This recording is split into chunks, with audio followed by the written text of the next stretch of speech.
everybody. Hi, Polly and Taylor here from Beaten Jeans, and today we're doing our episode number 6. 5. Oh, it's number 5 with Summer Dawn SK, and we'll be talking to her about her journey with the CDH1 mutation. We are trying to raise awareness for stomach cancer this month, and we hope that you guys are finding these interviews helpful. So we're going to go ahead and join Summer. We're so excited to talk to her. She's coming from Saskatchewan, Canada. Is that how you say it? I think Saskatchewan, right? Well, that's Hi, Ann Allen. We see you here too. Okay, we got her on. Hi, Summer. Hi, ladies. Thanks so much for asking me to do this with you guys. We're so happy. It's so cool talking to you. Like face to face. It's crazy because we've seen your picture for so many years. Here we are. Is that how you say it? Saskatchewan? Saskatchewan. Saskatchewan. Cool. Well, welcome. Thank you so much. So you are a fellow CDH1 girl, right? I am, And you yes. found out that you had the gene when you were 18 years old. That's correct? Yes, that's right. Yep. And why did you test? Did you have a family history of stomach cancer? I did. I lost my aunt when I was I don't even know how old I was, honestly. I don't really remember her even. I was so young. And then her daughter was diagnosed with stomach cancer when she was only 20 years old. And so her doctor at that time recognized that this is weird. Her mother had it in her 20s and now she's not even 21 and she has it as well. And so they did genetic testing on her and they found CDH1 in her. And so she left us with the gift of life of being able to be tested. Right, absolutely. Yes. So you tested positive at 18 years old, but you waited some time before you went forward with the gastrectomy. Yeah, I actually waited almost 10 years. Well, it was 10 years, I think, that I waited. I was 28 before I decided to go and get my stomach removed because when I first found out that I had the genetic mutation, I was bound and determined to go get my total gastrectomy done right away after watching what Erin had gone through. But when I had my consultation with the surgeon, at that time, there wasn't really that much information available about pregnancies after having your stomach removed. Mm-hmm. And so I was young, right? And I always wanted to be a mom. So I was like, well, maybe I should just wait and have kids first. So I decided to do that. And then my sister went and had her surgery done in 2014, and she's younger than I am. And I had a 4-month-old baby at that time. My second baby was 4 months old. And they found cancer started in hers when she had hers done. And so I was kind of like, oh my goodness, I have these 2 kids now. Like, right. I wanted more, but I was like, I have 2 kids that need me now. So if I can't have any more kids after, then that's okay. I've got my girls. So I decided then that I should probably go get it. It was also, my uncle had written a book about losing his wife and daughter to this genetic mutation, stomach cancer. And I live in a small town, so pretty much everybody in town read the book because everyone knew about it. Yeah. So it was just always in my face. I would go to get groceries, to get milk or what, like run into a store and somebody would just bombard me with like, when are you going to get your stomach removed? Why are you waiting? Right. It's like, wow. I couldn't put it in the back of my head anymore. In your town. You were like a little celebrity. Yeah, everyone was like, why are you waiting? Get in there and get it out. Right. That's so different. I feel like that's different for us because people are like, why would you get your stomach out? That's crazy. Mm-hmm. So that's almost, I feel like that's better when people are like supporting you, telling you to do it. Yeah. It makes it almost an easier decision. Yeah, it was crazy to feel that much. Like small towns are, right, everyone kind of just feels like family almost, right? Right, so, definitely. Yeah. So when they found the cancer cells in your sister, did she have to do chemo or did she have it removed soon enough? She had it removed soon enough that they got it all without chemo. So yeah, she was very lucky and we're very thankful that she just randomly, like she was doing the annual testing, everything that we're supposed to do, right, to monitor for it, and everything was clear still. But they found cancer when they removed her stomach. So she did it in time. So then you saw that and you're like, okay, I got to do it. So you went and did it. And where did you have yours done? I had mine done. Actually, the same surgeon did my sister and my cousin. All three of us have had our stomachs removed, and we all went to Calgary Foothills, Calgary, Alberta, which is like 12 hours away from me. So it was quite an ordeal to go there because we had to stay for 6 weeks after my surgery. Oh, in a hotel. wow. 6 weeks. Did they put you Wow. up in the hospital, or did you have like a hotel nearby? No, we had a hotel room. I was supposed to stay 6 weeks, but we had the two young kids. My mom was also staying with us, and my surgeon was going on sabbatical, so it would have been his team taking care of me anyways. Oh, wow. So he kind of took pity on us, and he's like, as long as you promise me that you will call me if there's any issues, he's like, there's air ambulances if we need, like, I'll let you go home. So we were only there for about a month instead of 6 weeks, which was really nice. So yeah. So was your surgery open or laparoscopic? My surgery was open. Okay. And did you have any complications? What? I think I've had a more complicated recovery than most people that I've connected with that have had gastrectomies. When I was 14, I also was in a car accident that required me to have to get part of my pancreas removed.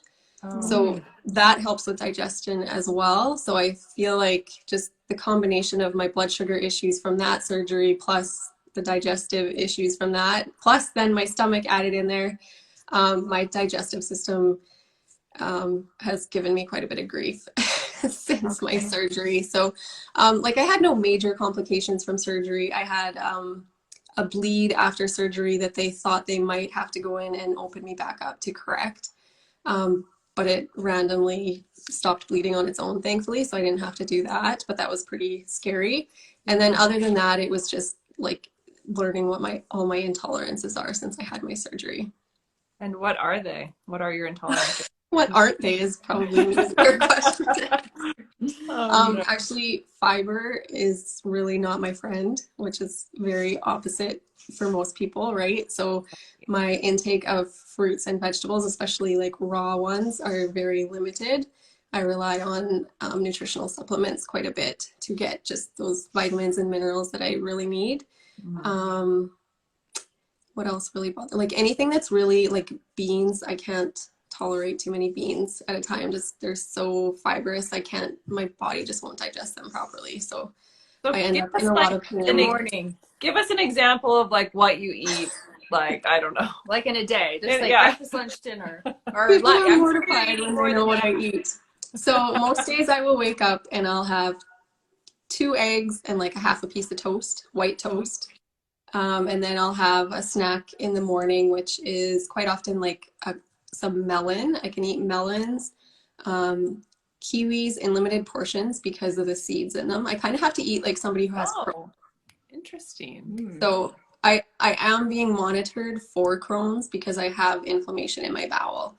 So that's kind of the diet as I follow the low residue more so, right? So I'll eat some like melon or kiwi to get a serving of fruit in at least with some like cottage cheese. And then lunch, I try to just always have like leftovers in my fridge so that I can just scoop up a couple of spoonfuls and eat a portion of what I had for supper last night or whatever. Right. Which is usually something like boiled hamburger, like meat sauce. I'll boil it just so it's a little bit easier to digest. So I'll eat a few servings of that throughout the afternoon and then usually try to have like a piece of fruit again in the afternoon. Cottage cheese is like a staple in my diet for me just because it's so high protein and like the longer lasting protein too, so it gives me energy for longer. What else do I typically eat? It's like the same thing all the time. Like I might even have eggs again if I'm sick of what I ate for supper already. Like yeah. Yeah, you have your definite foods that you know don't make you feel sick. Yeah, and I eat like a lot of like chicken and cucumbers are one that I can eat a little bit of if I take the skin off. So I just kind of rotate through my stuff that I know is safe.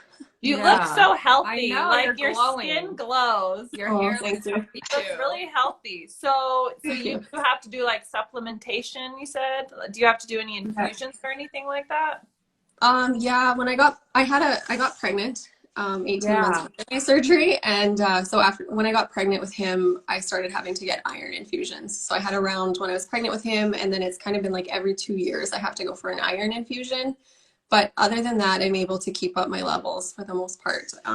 I haven't And really had any issues. how was that pregnancy without having a stomach? Actually, pregnancy, like I have 3 kids now, so I'm done. But I miss being pregnant so much because when I was pregnant, I felt normal again. Like I could eat Oh, so wow. much more. Like I could eat Really? almost everything again. Like it was wild how good I felt while I was pregnant. Wow. It was like the baby was taking what you were eating and storing it for you. That's Yeah. cool.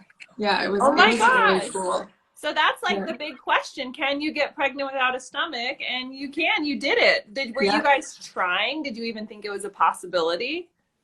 We weren't like we knew we wanted another one, so we weren't like trying to prevent anything, but I was still so sick at that point in my recovery. Like I still had like quite a few bad days, and I was really surprised that I was able to get pregnant, and then I was like very fearful that I would have a miscarriage just because I was still so sick. Right. My body was still so weak, and I still wasn't really able to eat much at all. Like I was really stressed out when I did get And pregnant. that was 18 months after your gastrectomy. Wow. Yeah. So that's a long time to not feel well. Yeah, So you turned the corner when you got pregnant I is did. when you started feeling better. And then Yeah. after, did you carry him to term? I did. Yeah, they induced me Wow. at 39 weeks just because I live in a small town that's like 2.5 hours away from the big hospital that they wanted me to deliver at, just because they weren't sure, right? They had never cared for anybody that didn't have a stomach that was pregnant. So they sent me to a specialist to keep me monitored there. And they wanted me to have him at a hospital that had like a specialized NICU just in case anything did Wow. go wrong. But everything went smoothly. And I had had a quick delivery with my second child. And so there has been people from my community who have had their babies in their vehicle trying to get to the city. Oh So my gosh. they didn't want that to happen. So they just No. induced me. Also because I had really big babies before, they Yeah. they were okay with doing that because he was still 9 pounds, even though he was a week early and I had no Oh stomach. my It gosh. was probably good that you were reduced, huh? Wow. Oh So my Yeah. after you had him, did you kind of go back to not feeling well again? Um, I Or I breastfed him for 15 months, and while I breastfed, with my other 2 kids, while I breastfed, I like dropped down to like skin and bones. Like I had nothing left because the babies were getting everything right. But right. even while I was breastfeeding him, I had such an appetite. Like I actually wanted to eat food and like, craved things again, that I kept my weight up even while I was breastfeeding him. And even breastfeeding him, I could still get away with eating quite a bit more and more variety, but it did slowly start going back to going Wow, back to my that's safe good. foods. I am way better than I was before I got pregnant though. Like I can definitely eat more than I used to be able to. How many years has it been since you had your gastrectomy? It will be 6 or 7 years. I had it in 2015. I can't do Yeah, that. 6 years. Six years in March. Almost 7, yeah. Almost 7. Yeah. Wow. And then it's your sister and your cousin. Anybody else in the family has anybody else discovered that they carry the gene? Yeah. So my grandma also carries the gene, but she's older and she didn't want to do the gastrectomy. She was just going to stick with the monitoring still. And so far, everything's been clear for her. My dad also knows that he carries the gene, but doesn't want to have the surgery at this time. So he's still monitoring as well. My dad actually did not want to know if he had the gene, but the only way that we could be tested ourselves was if dad knew, and then they would go on to the next generation. Right. So he had to be tested in order for us to be able to be tested. And I mean, if we went, he would have known that he had it anyways, right? Right. Exactly. Yeah. So, Right. Right. yeah. So aside from the iron infusions, we have people wondering, like, after gastrectomy, do you have extra doctor appointments, or are you just go to the doctor when you're unwell, or like how frequently are you visiting your doctor? So I follow closely with a gastroenterologist, and he kind of checks in on me once a year. Unless I'm having trouble, I know I can call his office anytime. I'm supposed to go for blood work every like 6 months, but I'm pretty bad at it. Now that I feel good, I can kind of recognize when I need to go get my levels checked, if I'm due for iron or if I'm thinking something might be off because I'm just not feeling well, then I'll just book an appointment to go in. So it's usually like once a year that I actually get things checked out, probably. Well, that doesn't seem so bad, right? Yeah. No, it's very manageable, and nobody would typically know that I don't have a stomach other than being really skinny, right? And always having my snacks in my purse wherever I go. So that's that. Let me skip backwards. So what, after you had your stomach out, did they find any signet cells in your stomach? No, mine was clear. And I actually I'm so thankful, but at the same time, at that time, it was hard to hear because you're kind of like, well, did I actually need to go through this then? If there wasn't anything there, maybe it never would be, right? So that was kind of actually a struggle that I wasn't expecting to feel when they did tell me that it was clear. Right. But it's also probably very difficult for them to examine your entire stomach. So they're right. So it could be there and they just not see it, right? Right. Yeah. I know that's the thing that we all go back and forth on. Do we do it? I haven't had signet cells found in my endoscopies. Polly has. And it's just like, do we take the chance? Do we wait until it's hit stage 1 or stage 2? It's just a lifelong question, right? Yeah. They found 7 clusters in me, stage 1A, but I'm still scared. But you're making it seem like I should do it. It's not so bad. Honestly, so I've had like more intolerance. Like my sister can eat whatever she wants. The only thing that makes her sick is lactose.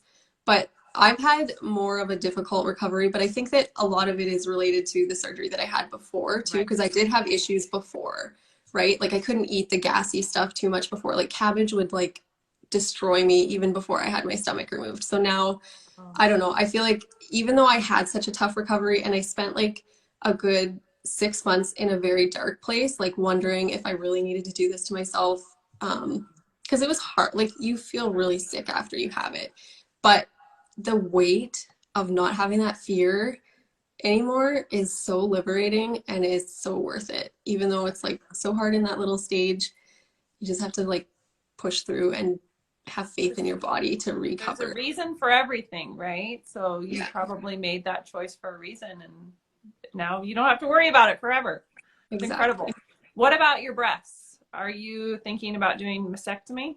I think I will do that. I just, now that I'm done feeding babies, I don't need them anymore. I feel like they're just kind of that weight again, right? Like I know that I go for screening every year. I have an MRI every other year we kind of go for, and then we're going to start not mastectomies, mammograms this year. Right.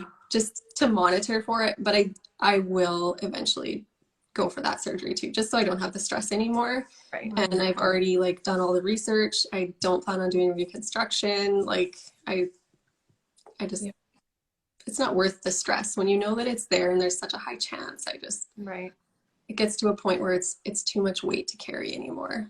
It is. It is. It's a lot of so weight. awful. I'm in fear every single day. I hate it.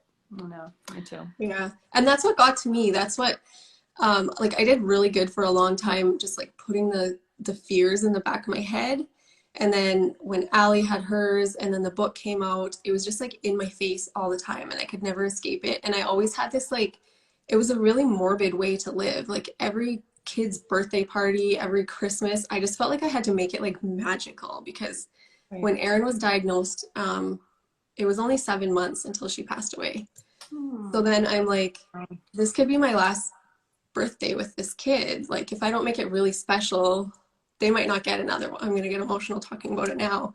And it's such an awful way to live, to always have that fear that this is your last time, right? Every single time that you get together with your family or something. And it's just like, that's a heavy way to live. So it got to be too much. And having that weight lifted off of me was worth all of the feeling sick and bad days on the couch. Right. I know, right? Sorry. Well, that's really a good thing to hear. I think Should I make that? We're all moms, so we all get it. Yeah. I think we all feel that same way. Yeah. We want to know the name of your uncle's book. Yeah, I was just going to ask that. So it's called Erin's Gift. it is a very emotional read, but it's very good. It really gives you a good insight to what a monster it can be. Yeah. And it's really good because after my cousin passed away, she had received so many teddy bears and stuff like that while she was in the hospital that they didn't know what to do with all of them, and they were like brand new, right? Like she had never done anything with them. They were only months old. And so my uncle asked if he could go and hand them out at the children's ward for Christmas. And when he saw how much they brightened the kid up, he just was like so moved by that he started getting people to donate their gently used teddy bears so that they could hand them out at hospitals. That's so cute. And it's just really grown and transformed to now they do fundraising to purchase bears that are like sealed in cello bags so that they can even go into surgery with the kids. So it's really cool that Erin still gets to live on through that. And I think that it's just such a cool way for her love to live on. So I love That's amazing. that. Mm-hmm. We're going to have to buy that book for sure. Is it available on Amazon? It is, yeah. Okay. Erin's Gift, ERIN or AARON? ERIN. Okay. Okay, cool. I'm going to go buy that today. Thanks, ladies. The winter read. Well, so do you have any words of wisdom or advice that you want to pass on to other people in your same situation? I think just have faith in your body and be patient with your body if you decide to go through with the gastrectomy. Something that I prepared myself for was like how much pain I would be in after the surgery, because I had had a previous surgery that was like a trauma surgery too, right? I was prepared for the physical pain that the 6 weeks would be. And even though the doctors had told me that, you know, you'll have to find a new normal, you'll never feel the same way that you did before, I was totally underprepared for the mental challenges that would come with that and what that actually would look like. So just be patient through that really trying stage of recovery, because it does come. And I remember reading, like I found the support groups and stuff like that at that time. Before I had my surgery, I never looked at any of that stuff because I thought it would scare me. And so then I found the support groups after, and people would be like, it gets better, like it comes, and I'm just like, how? Like I cannot see that I'm gonna feel better ever, but it does come. Our bodies are incredible, and it just needs time. So be patient with yourself. Right. And you had help with the kids while you were going through it, your mom and I did, thankfully. When we found out that I had to stay up in Calgary, my sister and my best friend wanted to ease our burdens, and they organized a fundraiser for us. And that raised a lot of money that helped cover the hotel room and all of our food and everything while we were away. Oh, wow. Plus there was still some left over after that allowed us to hire a nanny to come in during the day while my husband was at work. And it was like the best thing ever. Like it eased so much stress to know that I could focus on me and my kids were taken care of. And so definitely a blessing of a small town and everybody supporting you and rallying around you. That's so cool. Yeah. And you're like really active because you have a farm that you're taking care of. So, and that you don't ever get too tired and you have enough energy. Yeah. So I started flower farming actually. So it's like a huge garden of cut flowers that I can sell bouquets from. And I actually, like, I have always loved gardening. Most of my childhood memories with special people I loved going and touring through their garden and getting to pick like the yummy food and stuff like that. And so I've always loved gardening and just found it such a peaceful place. And after my surgery, I was feeling so sick because I had my surgery in March. So then like May is garden planting season. And that was kind of like the really bad window of my recovery, right? So I was like, I'll never get to have a garden again. And my grandma and grandpa grew me a little garden at their farm. Oh, it was so sweet of them. Cute. But I didn't really think that I would ever be able to do it again. And actually it's like perfect for me because I can stop and I just pack my little lunch kit and I take my food outside with me and I just make sure I take in a lot of protein. Like I'll have like a protein shake out there or something like that. And just to keep my energy up. But yeah, it's a pretty physical demanding thing too. Right. So, it is. Yeah. Yeah, it's cool Wow. that I'm able to do that again. And your makeup work is amazing. Yeah, Oh, it thank is. you. All your Halloween. I have to like, give the oh my makeup the credit for the glow, because if I don't have makeup on, I don't glow like this. We know that. But We got that. it is nice to be able to have something that I can work, both things around my, because I still do have the odd day where I might have, I call them a flare up, where my bowels are like inflamed, so I'm in pain and I have to like work from bed those days or day or whatever it is. So it's nice to have things that I can work around my body that way. Right. Yeah. Mm-hmm. Well, awesome. Oh my gosh. Well, we appreciate you so much talking to us and sharing your story. If even just for us, it's helping me so much Yeah. to make my decision to move forward. And I appreciate you being so Thank open and vulnerable. So thank No, you. anytime. Thank you for asking me. And if anybody or you guys ever need to talk and just have a safe, understanding place to chat about it, my inbox is always open. I'm happy to chat with anybody. Oh, well, Thank thank you. you. I'm sure a lot of people will utilize that. All right. Well, we appreciate you and we hope you have a wonderful week. Thank you. Thank you for having me. Okay. Yeah. Bye. Bye. Summer. Thank you so much. Thank you.